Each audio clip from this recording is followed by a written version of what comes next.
1992년 4월 29일 로스앤젤레스는 한순간에 지옥이 되어버렸습니다. 도시 곳곳에서 폭동이 발생하여 살인과 약탈, 방화가 발생했고 폭도들의 숫자는 점점 늘어나 LA 경찰이 진압할 수 있는 단계를 넘어설 정도로 심각한 상황이 이르렀습니다. 공포에 질린 시민들과 방치된 한인들, 이 폭동은 단순한 소요 사태가 아닌 미국 역사상 가장 참혹했던 인종 갈등 사건 중 하나였죠. 특히 그 중심에서 목숨을 걸어야 했던 한인들, 루프 코리안이 있었습니다. 그런데 왜 하필 한인들이 가장 큰 피해를 입어야 했을까요? 모든 것은 1991년 3월 3일 로스앤젤레스의 한 고속도로에서 시작되었습니다.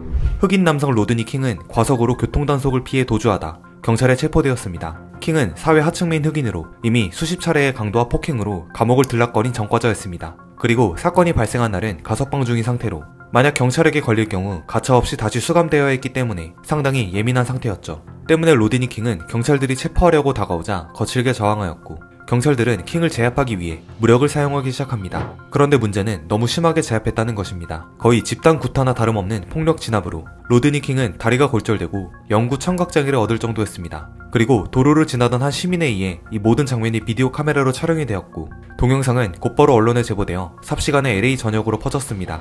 사건이 일파만파 커지자 당시 로드니 킹을 폭행한 4명의 경찰관은 모두 기소되었고 경찰위원회에서도 과잉 폭력을 인정한다는 보고서가 발표되었습니다.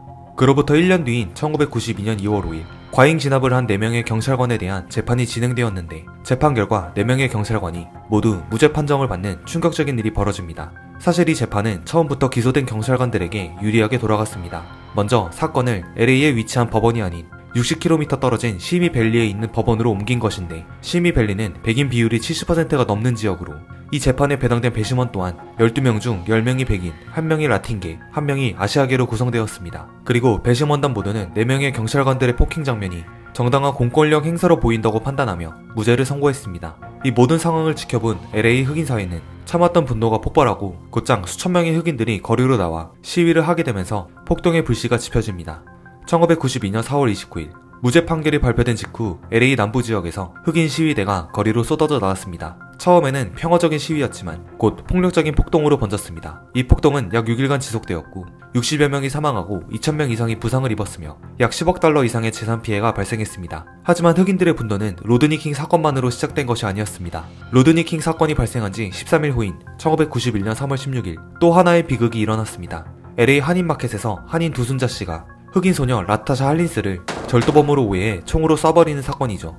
당시 LA에 거주하던 한인들과 흑인들 사이에서는 미묘한 신경전이 지속되었는데요. 두 사회 모두 자본력이 맞지 않았기 때문에 빈민가를 형성해 어울려 살 수밖에 없었습니다. 이들 중 일부 흑인들은 갱단을 형성해 마약을 사고 팔거나 각종 범죄 행위로 삶을 살아가고 있었기 때문에 한인 사회를 대상으로 수많은 절도와 범죄 행위를 저질렀습니다. 한인 사회에서는 당연히 이들을 경계할 수밖에 없었죠. 이날 상점 주인인 두순자 씨도 여러 번 흑인들에 의해 물건을 도둑맞은 경험이 있기에 오렌지 주스를 가방에 숨기는 라타샤를 향해 상당히 신경질적으로 응대했습니다. 그러나 라타샤는 훔친 것이 아닌 계산을 하려고 가방에 담은 것이다 라고 말하며 두순자 씨와 대립했고 두 사람의 말싸움은 격렬한 몸싸움으로 번졌습니다.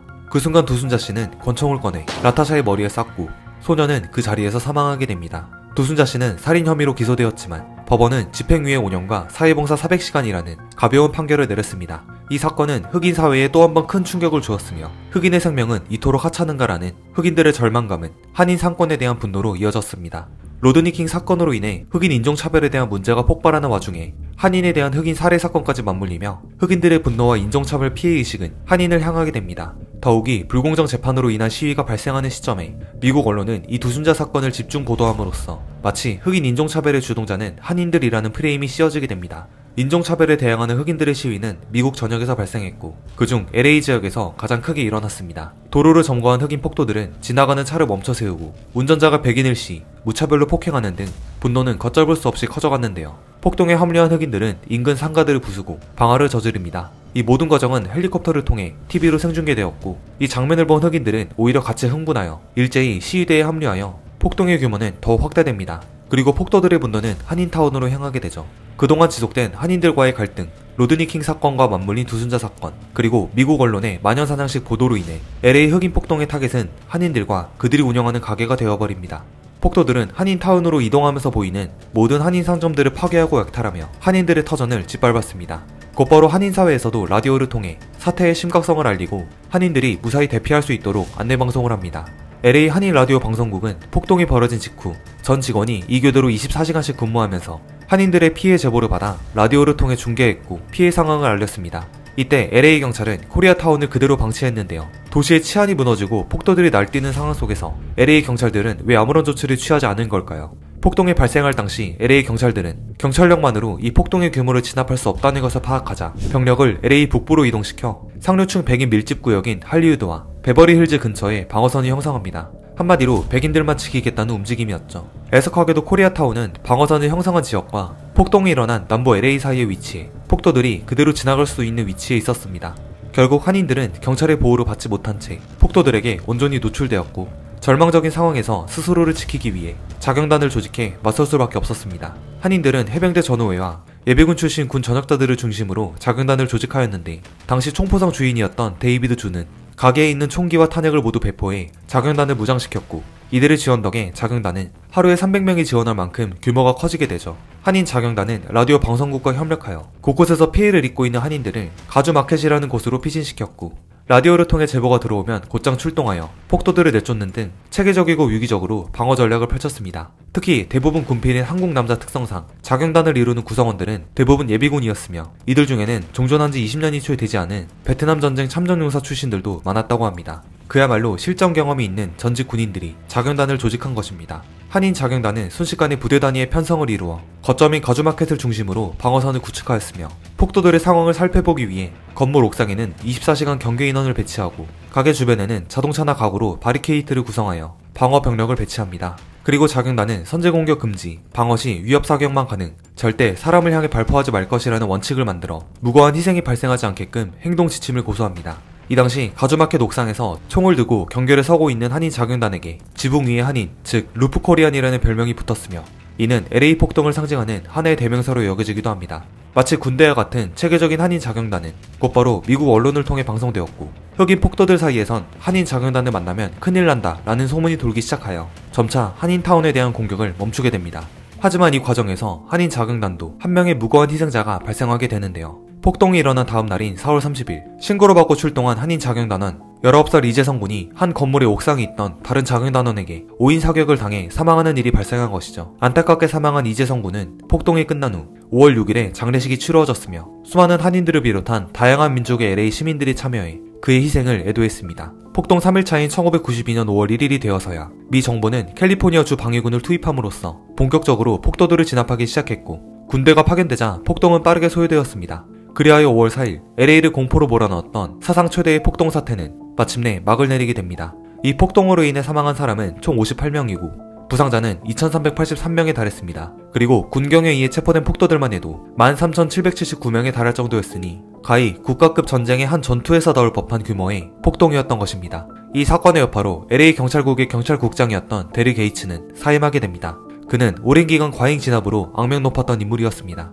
1978년부터 20년 넘게 LAPD의 수장을 맡았던 게이츠는 마약 사범과 갱단 근절을 명분 삼아 강경 진압 정책을 도입했습니다. 게이츠의 강경 노선은 단지 범죄자를 향한 것이 아니었습니다. 무고한 시민들조차 경찰의 과잉 단속에 희생되었고 LAPD는 인종차별과 폭력적인 조직으로 비난받게 되었습니다. 어찌 보면 경찰들이 로드니 킹을 무차별적으로 폭행한 사건의 배경엔 이런 강압적인 경찰국 내의 분위기가 한몫한 것일 수도 있습니다. 따라서 LA 경찰국장인 데리 게이츠는 사태의 책임을 지고 사임하였습니다. LA 폭동은 한인 사회에 엄청난 피해를 안겼습니다. 약 2,300개의 한인 업소가 폭도들에 의해 파괴되고 약탈당했으며 방화까지 당하는 바람에 대부분의 가게가 뼈대만 남고 전소되어 버렸죠. 이에 따른 피해액 또한 4억 달러에 달했고 어떻게든 먹고 살기 위해 악착같이 살아가던 한인 교포들의 사회는 한순간에 잿더미가 되어버렸습니다. 하지만 모든 한인들이 피해를 당한 것만은 아니었습니다. 한인과 흑인 사이의 갈등 속에서도 소수의 한인 상점 주인들은 흑인에게 똑같이 우호적으로 대한 경우도 있었으며 형편이 어려운 흑인들에게 무료로 생필품을 나눠주는 한인 주인도 있었는데 이러한 한인 가게들은 폭동이 발생하자 오히려 흑인 갱단이 자진해서 폭도들로부터 가게를 호위했다고 합니다. 대표적으로 한인 홍정복 씨가 운영하던 벤네스 스토어가 있는데요. 이 상점은 폭동이 가장 극심했던 LA 사우스 센트럴에 위치했습니다. 따라서 그녀의 가게에는 빈민과 유색인종 손님들이 많을 수밖에 없었지만 홍정복 씨는 피부색과 상관없이 모두에게 친절하게 호의를 베풀었습니다.